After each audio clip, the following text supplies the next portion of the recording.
This is Left at the Door, and we have our friend Wade Ripple with us, talking a little bit about an event that you have organized and put together, and it's a car show, but it's not like every other car show. There's a lot of meaning behind it. Tell us a little bit about the background and your experience with cars in general. All right. So my grandpa started Ripple's Auto Body. Well, my grandpa and great uncle, actually, in '73. So I grew up like immersed in cars, and even my mom's side of the family were into cars. So just it's in my blood. I'm actually a fourth generation body man. So my great grandpa was an auto body like mechanic. So cool to say. Yep. Yeah. So yeah, I just grew up around cars. Grew up going to car shows. It's like a second language, I feel like. Yeah. Like, you know, some people, there's different things that they do within their families, and like cars is just, it's like literally in your blood, probably. Yeah, art and cars are like my only two passions, I guess. So I tried to utilize that to make something from a bad situation, and also give my son memories that he won't necessarily have, that I enjoyed while I was growing up. So that's Talk kind to of us another about, angle. like, when this car show, what are the events that stemmed around it when you talk about, like, the bad situation? Like, what are the events that stemmed around it that really was the catalyst for all of this? So last Thanksgiving, my dad and stepmom were involved in an automobile accident, where a drunk driver just didn't end up turning on a curve and hit them. So my dad did not make it, and I guess I'm trying to use that event to make as much good as I can, I guess. I look at things like this as fuel, and I'm going to try to burn it in a clean fashion, I guess. So the goal of this is to raise funds that we will use to then buy a wrecked vehicle from Ripple's Auto Body, and we will like rehabilitate that to up to code, and then we'll donate that to Northeast Community Fund to like a family in need. That's an amazing way to kind of turn such a tragic event into something that is going to be powerful and is going to help the community. Yeah. I guess I'm just trying to keep him alive in like the only way I know how. Talk to us about your relationship with them. Okay. Well, I'm an only child, so that has been difficult in a sense that I don't feel like I have siblings to kind of grieve with. And Dad just like fixed everything and knew everything and taught me a lot. So I'm grateful for like what I did learn in the time I had with him. Tell us about, this is the first time event. So Yes. Tell us what your expectations are. What are you dreaming for this event? What is it going to look like if someone shows up? There's going to be food, vendors, music, and anything with a motor and wheels. It'll be a judged show, so there will be an entry fee, and that'll be like the main fundraising angle of it. So yeah, I just want to fill the Mount Zion Convention Center parking lot with as many cars and motorized vehicles as I can. There'll be 90s music, all the music Dad loves. Yeah. Food, crackles, hopefully. I hope so. I feel like you sold. Like, I don't care what else is there. Yeah. Crackle's done. Yep. Okay, so I'm not a car person, Wade. So tell me, when you say that, that there is entry fee or things like that, tell me about what that looks like. So to the general I public, have a Lincoln. Do you want me to put that? you could that enter in it. there? You could. The public won't be charged for like admission. It's just any car that's entered into the show. So there'll be like food and like artists there selling their artwork, small businesses, just kind of like a fun festival type feel. But like the main attraction will be the cars and that automotive side of people's interest, I guess. So when it comes to this event, what would your dad say? How do you think he'd feel about all this? So he was a very quiet man, very reserved. I'm very similar. I don't like a lot of attention drawn to me. And he did not like attention at all. So I'm trying to keep that in mind as I'm creating the event, where it's more, it's in his honor, but I don't want him to become this idol, like not a false idol, but nobody's perfect, and I guess it's just me that needs to know that it's for him, and I don't know. where I'm going with that. But he helped so many people. Yeah, he was always I mean, always helping people. That's what I think about. You said that, where he helped you immensely, he helped other people. Sometimes I feel like that's the greatest homage that we can pay to somebody, is to do something and just keep that karma going, or, you know, the pay it forward. Maybe that's the essence of it. That it's like you said, it's not about idolizing or making him to become a celebrity. It's just that pay it forward, and that life is A legacy. so, yeah, a That's legacy. what it more is. It really is. Yeah. I feel like the thing, I've told you this before, the thing that, the qualities that I see in him, that I see in you, the love, the welcomeness, the openness, you know, your partner Elizabeth and you've welcomed me with open arms time and time again. And so I feel like that's going to be very present in this Absolutely. event, and it's just going to be an event where anybody's welcome, anybody can come, anybody can have fun. You don't have to be a car person to show up. You just can come as you are, and that's Networking okay. and just being together, I guess, is what it is. And after a year of not being able to be together, I think there's momentum behind that, everything we've all gone through with the virus and whatnot. I'm hoping that will be reflected in this year's turnout. And my goal is, I'm all about details, and I'm also like a perfectionist and all of that. So I'm trying to really make it an experience that people will want to come back next year and tell people, and it just grows and compounds itself. And I noticed that even like your tattoos, you know, you have a van like tattoo. Yep. Like, does all of that have a story? Because you said you're into art, like Yes. cars and art are your passion. I feel like that kind of is very visual on your tattoos. I mean, is that a piece to this? Yes. So this van is a 1965 Dodge A100, and I drew this. I drew the other tattoos too. But on the Saturday before Thanksgiving, my dad needed help painting this because it's a large. So you do have the real van then? We don't. It was Okay. a friend of ours. Yes. Yes. Okay. So there is a real van that looks exactly Yes. like this. And Okay. it was actually the hearse and the funeral, so it's what carried him to his resting place. But Saturday before Thanksgiving, he asked me to help him with this because we had to paint the roof, the entire van, so it's a lot of coverage, and it was a two-man job type of thing. So I honestly, this day I think was a gift to me, maybe from my grandpa, but I'm not sure. Just because it's from start to finish, it was the most perfect day I can think of. But anyway, yeah, we painted this van, and it was the last time I saw him, and it's just like, I don't know, the best memento I could have been left with, I guess. What made it a perfect day? So I was a little early, and I was waiting on Dad, so I drove to the Mount Zion Cemetery where my grandpa was, just to stop by and see him. And he was a huge CCR, classic rock fan. So I played Fortunate Son, really loud in the cemetery, not to disturb other people, but, he liked loud music and classic rock. So then I proceeded to the shop and met Dad, and, the paint job went flawlessly, and he actually said my side turned out better than his. Oh, looky there. Yeah, You which got is that compliment. a big That's compliment, amazing. because he was actually in the industry for 30 years, so he knew what a good paint job looked like. Yep, and then I went home and washed the body shop off with the bar of Irish Spring, which is the soap my grandpa always used. So it was just every little aspect of the day went perfect. So yeah, that It's was the kind little of. details. You know, people say that all the time, that memories are in the tiniest of details that, you can remember.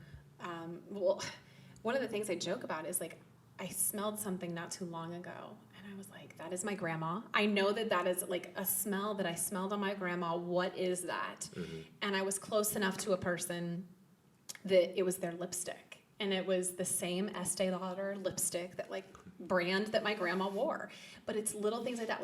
When you say that about the soap, I mean, it's little things that are those connections that keep those memories alive, and that make you still feel connected in a very physical, real world sense. So it sounds like it was the essence of a perfect day. And then you had no idea that, a week later, Yeah. that your family would be turned upside down. Yep. Can you tell us about that day and how you were told, and just how everything changed? So due to the virus, we didn't attend family Thanksgiving this year just because of everything going on. So I wasn't able to see him on Thanksgiving, which was the day of the accident. And I guess that is kind of what makes that Saturday more special, as it was.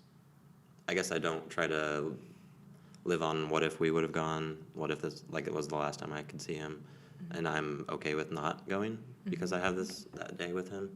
But yeah, it was around 6:30, and my grandmother called me as I was going to the ATM on 22nd Street at Staley's.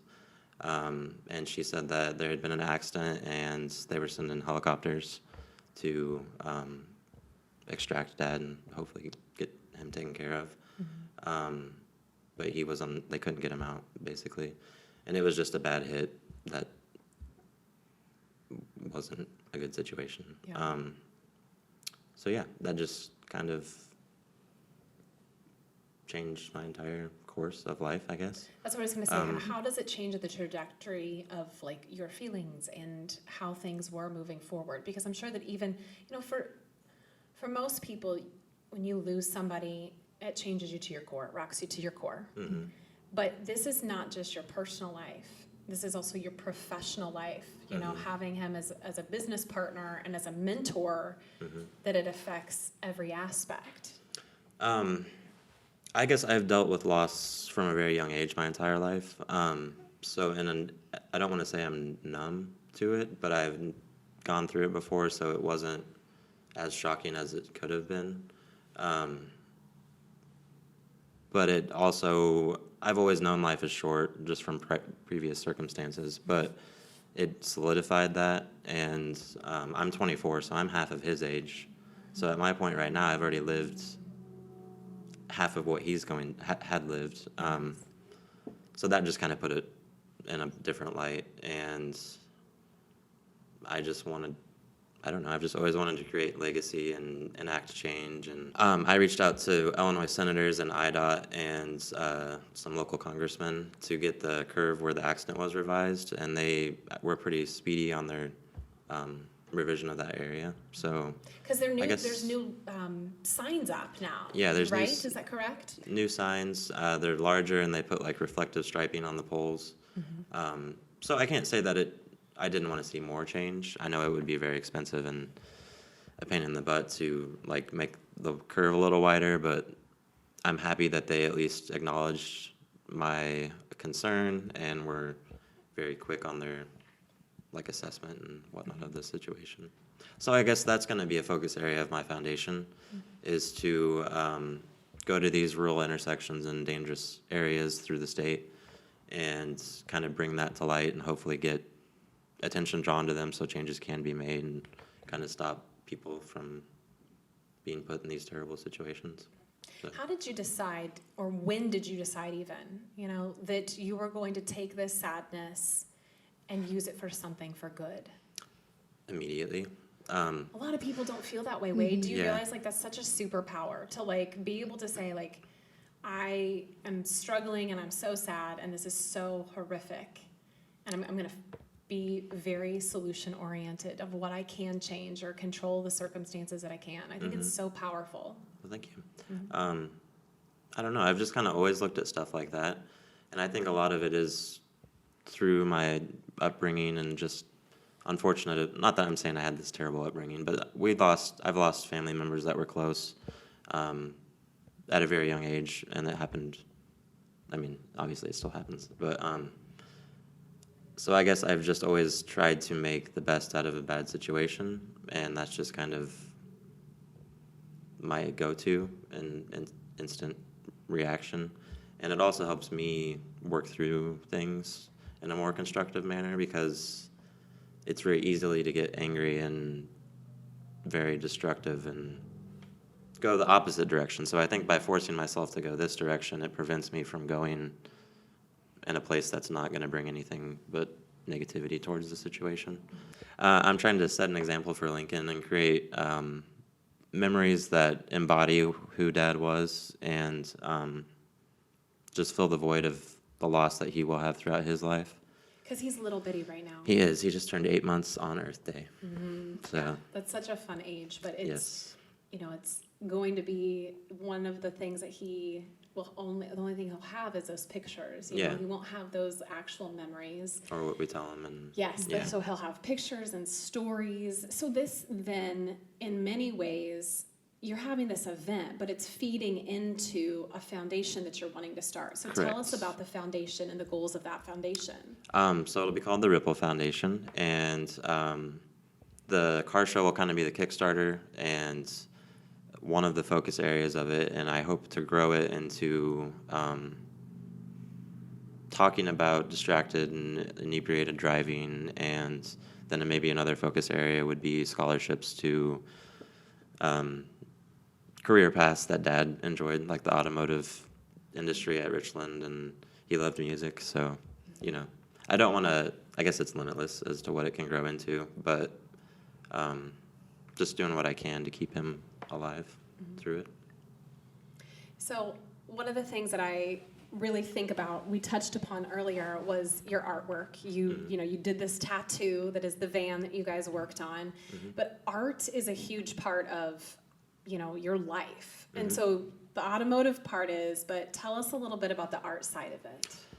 So growing up, I was always the tall kid, and everyone was like, do you play basketball? And Dad never was into sports, so I think that kind of influenced me by we were just more taken by cars and whatnot. And my grandmother actually kind of cultivated the artistic, creative side, because I was always at her house on the weekends, and she was always having crafts and just fun projects, and I just was taken by that, I guess, and it just grew, and now I'm trying to somehow merge the two passions in any way I can, but it's, What's something you remember from your grandma? Like, is there a specific art project or something that you're like, I, to this day, remember this? One day she just got out some fabric, and we cut out a template of a person, and I named him Eddie, and we sewed it and stuffed him, and I drew a face on him and whatnot. So I guess that kind of just at a young age was showed me that you can just make anything you want type of thing, and kind of taught me how to channel my creativity and to harness my imagination, I guess. I feel like you come from like the coolest family ever, because you got your dad and like that whole thing with Ripple's Auto Body, and then you've got your grandma who just fostered all this creativity, which now leads you to raising Lincoln in such a unique way that most people aren't raised in. Absolutely. So I think that's really cool, and it's important that kids are raised in such a way. Yeah. No, I was very blessed, because growing up, I didn't know people didn't have relationships with their grandparents, and I was very lucky to be very close to both sets of grandparents. So in a way, I was kind of raised by 3 different parental units, and I think that kind of has helped my upbringing and outlook on life, and it influenced that greatly. You talked about that on Chrissy's episode, raising Jack with not just you. Yeah, that it takes a village. Yeah. And I think that the more people that love you and the more people that love your kids, it really is the best thing ever. And I'm going to say this, and it's wildly controversial, I'm sure, but my parents have been married for 40 plus years, and that's remarkable, I am divorced, but I think to myself that Jack has been around so many people in our lives, from teachers to, coworkers that are like family, and friends that become, that I just think to myself, he has such a well-rounded childhood. Yeah. And he knows so many people love him. Likewise, again, sometimes tragedy is like that wake-up call for people. And it's like all of a sudden people realize life is really short and that there is a void. And so I don't know if that's, how you feel in your case, but even something as simplistic as like, my grandparents were old and in their 80s and 90s, but when they passed, my grandma's sister stepped in and checked in on us and did everything, from Facebook to just when we'd see her out and about. But people do help. They know they're not going to be replacements. They don't try to replace your dad, I'm sure. But just to know, you're like, man, I've got a really strong safety net to fall Absolutely. back upon. Yeah, and all of his, I feel like I've lost my dad, but I've gained a lot of fathers in that essence. Because he was just did things for lots of people, and he had lots of really close friends that were like brothers, that he'd had since high school, and they just kind of, I grew up around them, and so I don't feel totally lost, I guess. So that I'm thankful for. What about the anger side of things? Does it still creep in, even though you have all these good things that you are creating and you are making something positive out of it? Does it still creep in? Because I think listeners and viewers who are in your shoes that are like, I have had a parent that has passed, or I have had a traumatic or a tragedy happen to me, and I'm trying to see the light. But, does the anger, does the sadness, does it still creep in, or do you feel like you've moved through those emotions? No, it still creeps in. And the Ripples are known to be very laid back, easygoing people. Men, I should specify. But we get to a point when we're mad that we can't return, I guess. But it takes a lot to get to that point. You got a long fuse. Yeah, so, but Yeah. once it's there, and it's not good. So, yeah, that does creep in. And I actually wrote a letter, and the emblem from the other gentleman's vehicle was at the crash scene, and it was like perfectly intact, but he hit him head on, so that was just kind of an odd thing to have occurred. So I took it from the scene, so I wrote him a letter, gave him one of those tribute cards and one of the books of Sarah's photos, and I delivered it to his house, to his girlfriend, and he was there. But I didn't do it in a hostile or angry, I did it to honor Dad and kind of just make this real for him if it wasn't, type of thing. So I guess by focusing on doing things like that, it prevents me from going down that route. But What kind of It courage still did it is, take to be able to do that? I mean, what was your mindset putting all of that together and making that delivery? I can't even, just hearing you say it, I can't even wrap my mind around it. I don't know I was concerned about going the opposite direction once I got there, but it really didn't. I just felt like the bigger person, and to me, that's the biggest win in this whole situation. There's lots of people that want to beat the shit out of this guy, and I'm included, but that's not going to be constructive. That's not going to help him or us or really any. I don't know. I'm just trying to prevent or stay away from things that aren't going to be positive outcomes. And honestly, I'm at the point now where down the road, if this gentleman would like to partner with our foundation and prevent another person from making the mistakes he has, I would be open to that. So I guess I'm trying to work through forgiving him. And I am almost to the point where I've forgiven him for what he's taken from me, but I'm hung up on what he's taken from my son, because that is not even comparable in my eyes, and what he took from Dad. So yeah, I guess that anger and hostility is still there, but I try to channel it and burn it in a different way.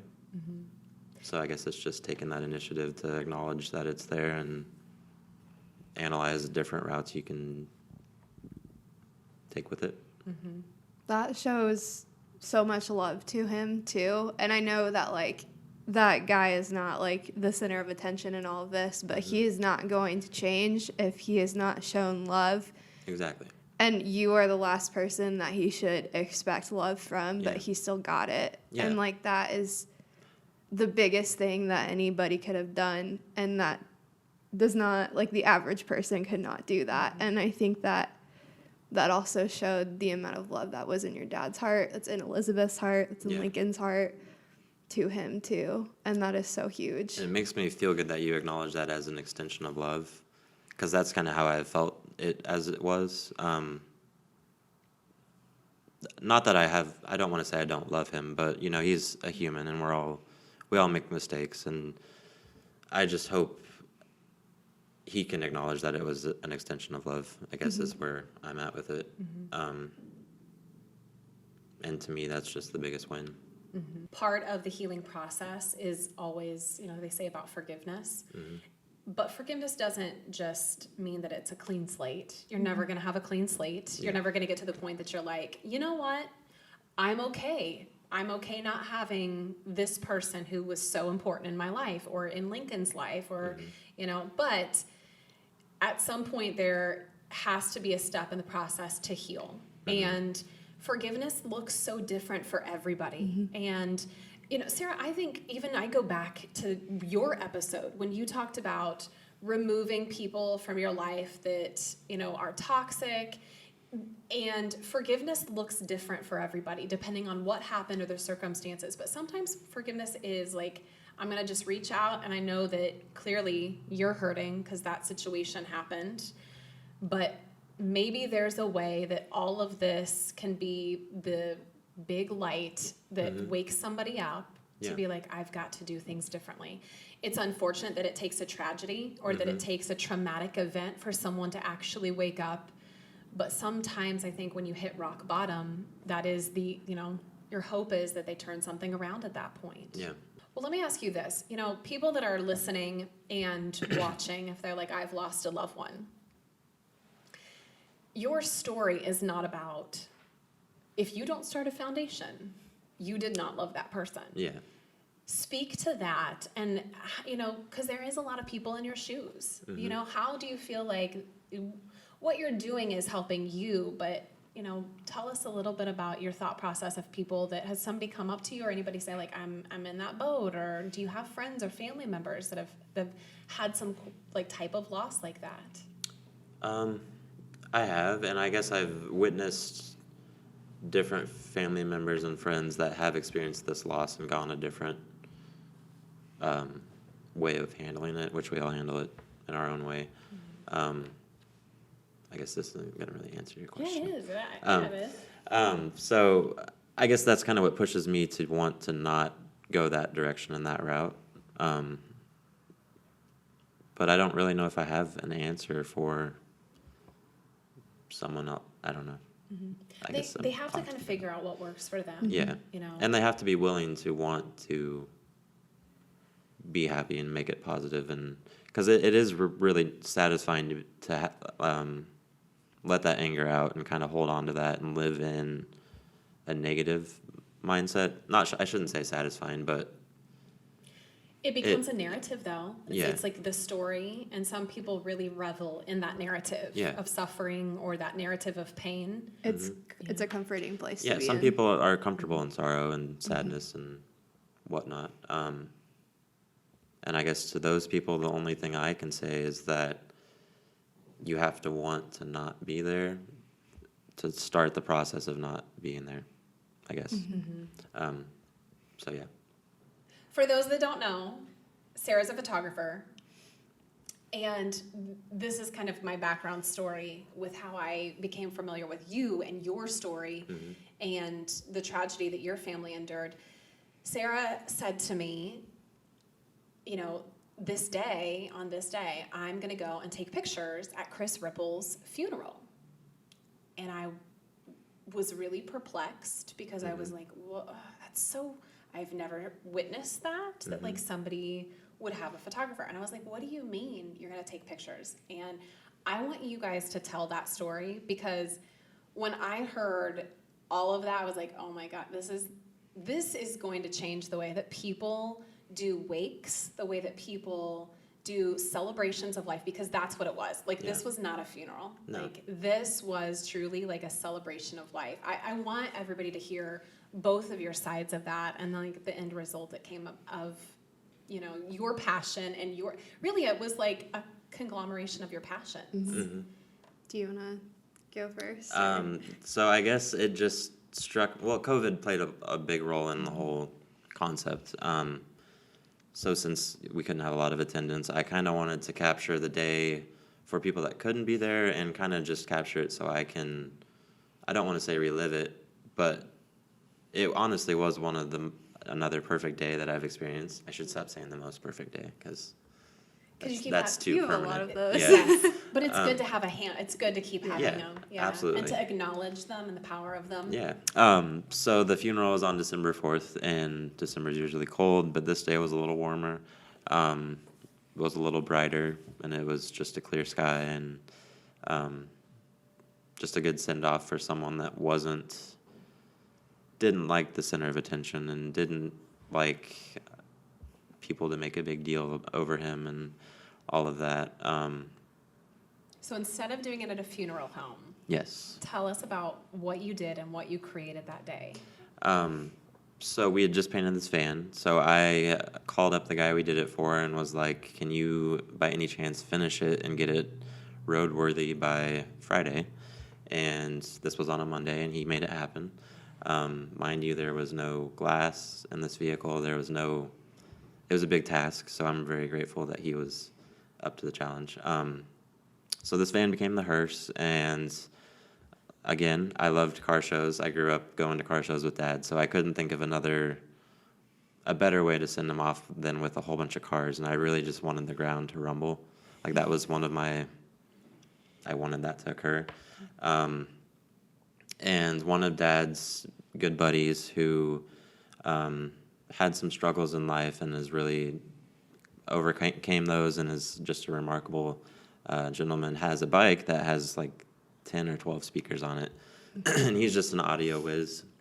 So I asked him to kind of lead the procession, and Dad was a huge Foo Fighters fan, like the biggest fangirl you would ever meet. Loved Dave Grohl, and so I had My Hero, the acoustic live version from one of their concerts in like 2006. That was blaring over this guy's bike speakers as we went to the cemetery. And Sarah was there to capture all of this. So it was just, I don't know. It makes me feel good. It's helped tremendously to have this book to reflect on and relive. So thank you. Yeah, so it made more sense when you Yes. told me, Yeah. like, this is what I'm taking pictures of. But when you told me this is what I'm taking pictures of, I'm like, this is such a cool thing. And then when you showed me the pictures and you talked about your experience, I was like, Yeah. this is the kind of love that everybody deserves. Yeah. Yeah. I got a call from Elizabeth, I think it was that Sunday. She's like, "Hey, so like this happened." She's shakiest voice ever, and she's like, "I know it's a lot, but can you please come down from Chicago and take pictures?" And I was like, "Of course, like no question. Don't even worry about payment, nothing. Just I'll be there." All I knew it was a funeral and a car show, and that was it. And I mean, the day was so perfect. It couldn't have been more perfect. Changed my life forever. I called my dad after, and I was like, "Dad, I just attended the funeral that you were going to want." And he was like, "What?" So I told him about everything, and yeah, those pictures are some of my favorite pictures I've ever taken. I think I will ever take. Well, this sorry. No. Let's hope you can outdo it at the motor show. I know. Yeah. I know. I Yes. really hope I can. And for such a great cause. Yeah. You know? Well, and for people that are listening to the podcast, if you do want to check out these pictures and want to see the essence of all of this, and I know we talked a lot about, we brought up, Wade, your tattoo and things. You can also switch over to the vlog version on YouTube, and that way then they can see these and actually see the pictures. Because talking about it and hearing it from a podcast version, it does not do it justice. No, not at all. It Yeah. doesn't I at feel all. like every time I talk about that day, or just Chris or like Wade and Elizabeth in general, I have to show the pictures for it to like click with somebody Yeah. because It's weird. Just- It sounds weird. yeah, I mean, like I showed people that like had no idea who you guys were, and they're like, "This is insane," and it just the story and the pictures all together, it's just beautiful. And I think that the story that I really got out of it after, hearing Sarah's side of it was that being happy and celebrating somebody's life does not mean that you're not sad. And Absolutely. it doesn't mean that there is not sorrow and that there is not anger, especially from a tragedy like this, that doing good things or doing things to help everyone and bring everybody together as a community doesn't mean that the sadness just dissipates.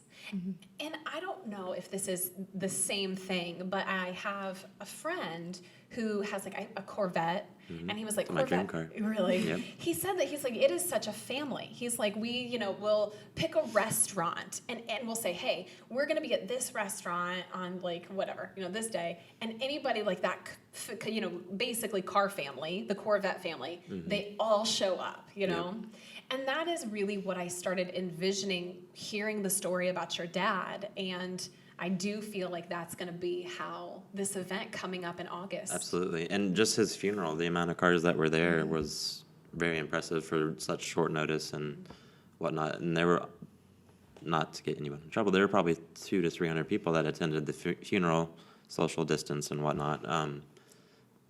But there were easily 50 plus cars that filled the cemetery. So I just envisioned that being even larger at this August. Yeah. So all of this, your creative streak just never stops. I feel like the more that you talk, the more you can just tell that whether it's the art side of you, but you've channeled that from a career side. It's not just cars, right? You're in graphic design work as well. Yeah, yep, absolutely. I currently work at Trump Direct, but I'm transitioning out to pursue my design full-time through my own business, which if you guys need any printing done, Trump Direct's the best printer in town. Yes. Just got to push good them a little bit there. Well, of course, exactly. Local shops, local. Yep. I mean, that's how this goes. Yes, Yeah. absolutely. And they've facilitated a lot for me, and kind of helped me get to the point where I'm at now that I feel comfortable enough to go out on my own and just take a shot because life's short. And there's so Gotta many try. unlimited opportunities. Absolutely, especially with the digital world and print world and lots of avenues.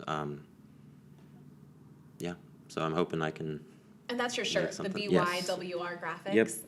So BYWR is how I've signed all of my artwork since I was in grade school, and I don't really know why. But like most people just sign their initials or their name in the corner. I created a signature that was BY and my 2 initials all connected into one fluid thing. So that's kind of what's stuck with this, and it's honestly, I've debated on whether or not to keep it as my company name because it's kind of a mouthful and it's not necessarily direct as to what I do. But it really grounds me and kind of makes me focus on what it is I'm trying to do, if that makes sense. The story behind something is just as much important as the services you sell. Yeah. I mean, I know that from owning a marketing firm, and literally, Wade, that's part of the reason if somebody asks, like, why do you call it Cast Concepts? The number of times that over the years, even being like in the college stage, where people would be like, I just need like a concept, or I can't figure out what concept I'm trying to convey with this, and it got brought up, and it was always joked, and they're like, Cass, do you have a concept? Or like, Cass, do you have an idea? And so I totally feel and understand this momentum behind, well, and you saying this grounds me. Yeah. That it's like, this is kind of the essence. Somebody else may not know the story, but that's part of the storytelling of being a local person and being like, this is the joy that you get from that connection, from shopping local and doing local things, as opposed to just hopping on to, other services online that you can whip out something for you. Absolutely. What about you with Bad Love? You have the photography side of this. Is there a story behind Bad Love? Yeah, it originally was Sarah Easter photography, but I'm a Enneagram type 4, and I thought that was really boring. So I also It doesn't have a lot of feels with it, Sarah. Yeah, and everybody that's a photographer has their name and photography. Yeah. I was also in the middle of branching out to different things, and so I big music person. I tour music industry, everything. So music photography is my main thing. So I chose one of my favorite songs, Bad Love by the Aces, also one of my favorite bands. And it's such a happy, upbeat song. And I mean, like, the lyrics, obviously, it's about bad love and, like, addictive love. But it's just something that makes you want to dance. And that's kind of... almost, what's the word when they're two opposite? Juxtaposition. Yeah, kind of, Yes. to a degree. Yes. Yeah. 'Cause love's not, I mean, some love is bad, but, Yeah. Right. So And most of what you're capturing is good stuff. Yeah. yeah, it's good stuff. Yeah. Good stuff. So I did that, and then I did creative because I just do all things creative. I mean, we joke at Cast Concepts, I'm the do everything gal. So Like Sarah can do it. I know if we need it done, Sarah, she's got this. yeah, and then I thought the co sounded fun, so Yeah. that's Yeah. where it was.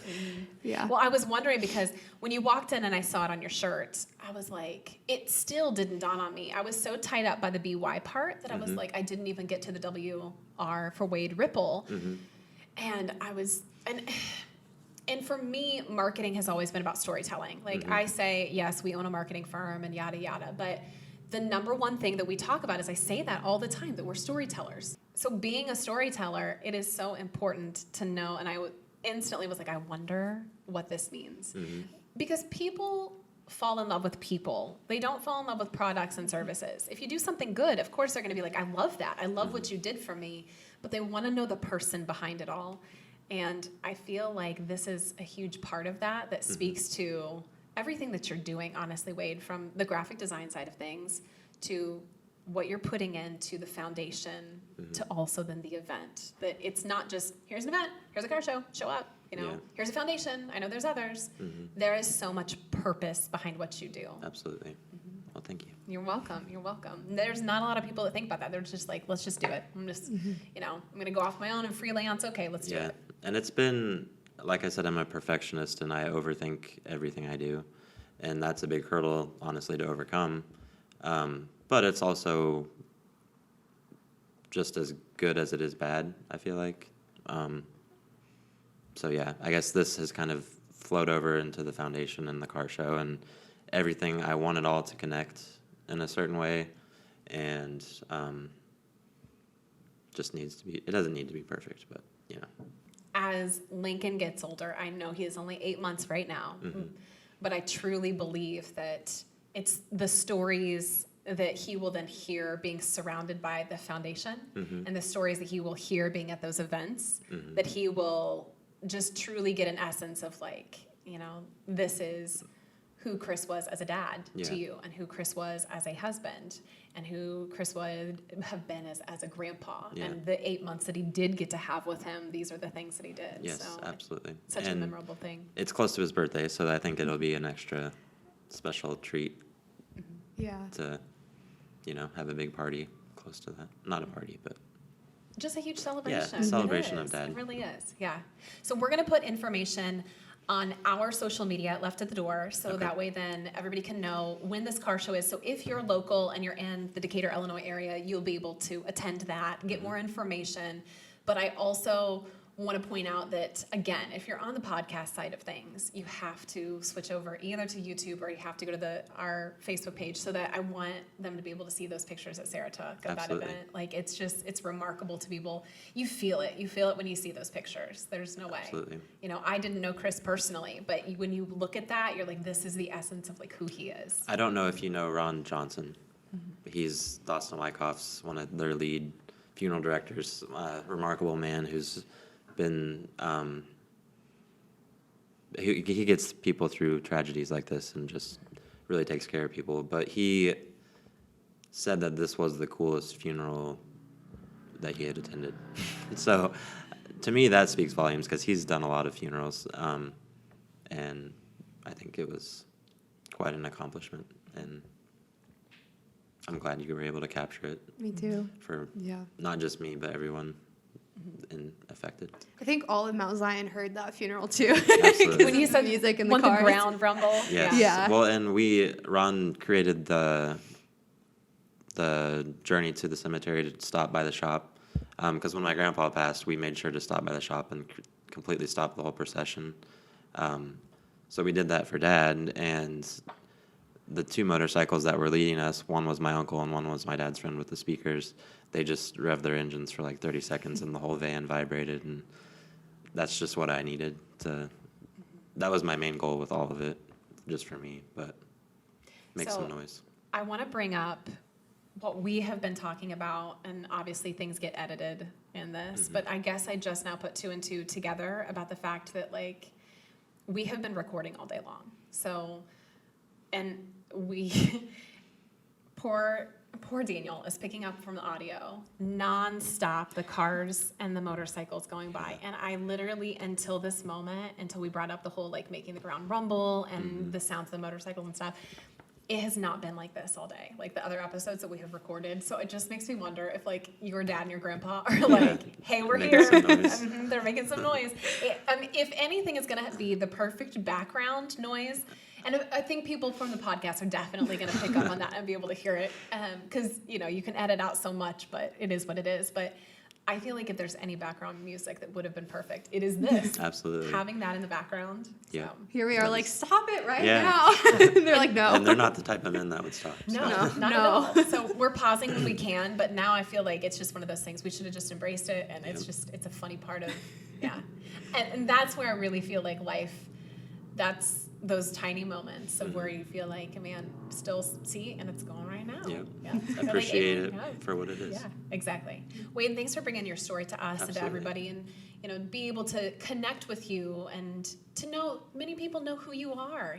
Whether it's from the body shop side of things, from the graphic designer, from working at Trump, all of these aspects. They know who you are, but sometimes people don't know the behind the scenes story and all the things. And maybe somebody attends the car show or they do something and donate towards the foundation, but knowing the story behind it makes a huge impact. Absolutely. Thank you for letting me share my story, and I look forward to future endeavors. Yeah, absolutely. Thanks for coming on. Yes. Hi, I'm Sarah, and I'm the owner of Bad Love Creative Co. I'm a photographer that services both Central Illinois and Chicago areas. This year has been incredibly difficult for me. I've had lots of cancellations due to shutdown. Prairie Commons Business Collective has helped me bring awareness to my clients. The marketing has let people know that I'm still here and I'm taking clients. I'm taking social distancing measures, and that is how my photo shoots go. Prairie Commons Business Collective has really helped get more clients and to reach new people. One of the things I love most about Prairie Commons Business Collective is that there's a place for everybody, which is something I value most. It's a community of people of all business types. So whether you're a crafter or a photographer like me, or even a furniture maker, there's a place for you.